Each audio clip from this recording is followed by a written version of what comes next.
Pump लागलाय. किती एचपीचा लावला? 7.5 HP आहे. 7.5 HP आहे. आधी काय करायचे? आधी कसा? आधी पंप नव्हता की काय होतं? आधी पाण्याचा वापर कसा करायचा? अगोदर डिझेल पंप वापरत होतो. बरं. किती पैसे भरावे लागले तुम्हाला पंपा करता? डिझेल पंप नाही, आता पैसे किती भरले हा पंप लावण्याकरता? 7,500. आणि तुम्हाला माहिती आहे का सरकारने किती पैसे दिले त्याच्याकरता? पंपाला सरकारने किती लागले आहे? त्यांना सांगता येणार किती पैसे घेतले. 1,55,000. 2.25 लाख रुपये दिले आपण. 7.5 HP आहे ना सरकारच्या वतीनं. 2.25 लाख. आणि आता तुम्हाला दिवसा नीट वीज त्या ठिकाणी मिळणार आहे. रात्रीची चिंता राहणार नाहीये. बरोबर आहे? कसं वाटतंय? मग आता आनंद आहे की नाही? कसं वाटतंय? आता एकदम पंप चांगला वाटतो. चांगला आहे. प्रेशर चांगला आहे. काय पीक काय घेणार आहे? पीक आता सध्या भात करतो आणि भाजीपाला करतो. दोडका, भोपळा हे लावलेलं आहे सध्या. भाजीपाला कुठल्या मार्केटला देतो? नाशिकचं. चला, तुम्हाला शुभेच्छा खूप. धन्यवाद. धन्यवाद. पुढील लाभार्थी आहेत किरण बावरिया, जिल्हा नाशिक, सावने, आणि त्यांचं गाव आहे भेंडाळा. नमस्कार सर. नमस्कार.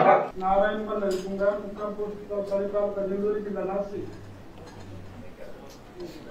सांगा, तुमच्याकडे किती शेती आहे?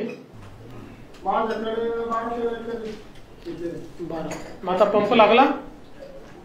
पंप लागला सर. बरं. आणि किती एचपीचा लावला? 7.5? 7.5 HP. बरं. मग पाणी चांगलं येत आहे का? पाणी एकदम भरपूर येते साहेब. आपली पाईपलाईन आहे 1.5 किलोमीटर. अच्छा, व्हेरी गुड. 170 ते 40 पाईपची डोंगरातून आहे. चांगलं पाणी येते. आणि काय पीक काय घेत आहे?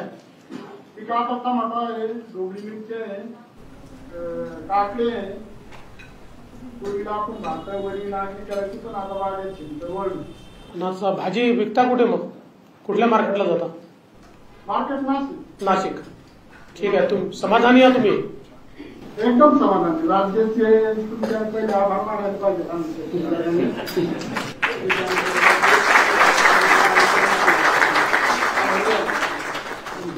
साहेब असे आहे, रात्रीचे आपण लोड शेडिंगमुळे रात्रीचं पाणी भरायचं. तर आता आपण दिवसा त्याच्यात पाणी भरतो. आमचा भाग असा आहे, डोंगराळ भाग आहे, आदिवासी पट्टा. आमच्या गावापासून Saputara boundary 20 kilometre Gujarat boundary. तिथे सगळा डोंगराळ भाग आहे. म्हणजे वाघ, सिंह असे प्रकारचा एरिया आहे. बरोबर. ते भाग आहे आणि ते भागामध्ये दिवस काही घ्यायची खूप फायदा झाला. चला, खूप शुभेच्छा आहेत तुम्हाला. हो, थँक्यू.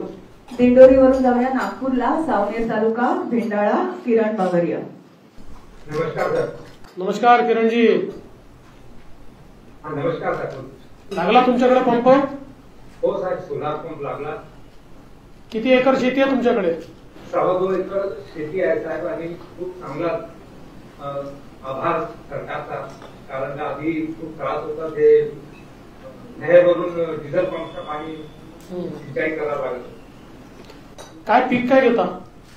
तुवर लावलाय. तुवर लावलाय. चांगला आहे. चला, शुभेच्छा आहेत तुम्हाला. पाणी चांगलं येत आहे ना? हो, पाणी चांगलं आहे. ते पंपाला चांगला प्रेशर आहे. Very good. चला, शुभेच्छा तुम्हाला. आणि आता थेट बीडच्या शेतातून दत्तात्रय बिकड, नाहुली गाव. हा दत्तात्रयजी. अरे तुम्ही तर एकदम पंपाखालीच आहात. आपल्या सोलर पॅनल खालीच दिसताय.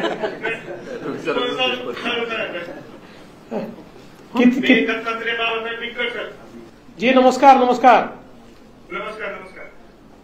खूप आनंदी सर. किती जागा जमीन आहे तुमची? किती एकर आहे जमीन? अच्छा. किती एचपीचा पंप लावला? 7.5 HP. अरे बघा सर. हा, दाखवा. अरे वा, जोरात काम चाललंय. जमीन आहे का सर? अच्छा. काय लावला? सोयाबीन आहे काय? बाजरी आहे. काय लावलंय? सर पीक काय घेतलं? पीक केवढे उत्पन्न असते? केवडा. अच्छा, मोठा केवढा. वा वा वा. राजमा. राजमा. वा वा. हा, राजमा असते. अच्छा, महाराष्ट्रात आमचं गाव नावरी गाव आहे, बीड जिल्ह्यात, व्हेरी गुड. केस तालुक्यामध्ये. हा, कंपनीचा गाव आहे आमचं. बरं, पंप किती दिवसात लागला तुमचा? हा? पंप किती दिवसात लागला? ते पण लवकर यावं ती शेतकरीच बघायचं. आता इथून पुढे लवकर यावं. आमचा 3 महिने जरा थोडा वेळ लागला. 3 महिने लागले. बरं, मग आता 1 महिन्यात लावून घेऊ सगळ्यांचे. हा, बरं, धन्यवाद. चला, खूप खूप धन्यवाद. हा.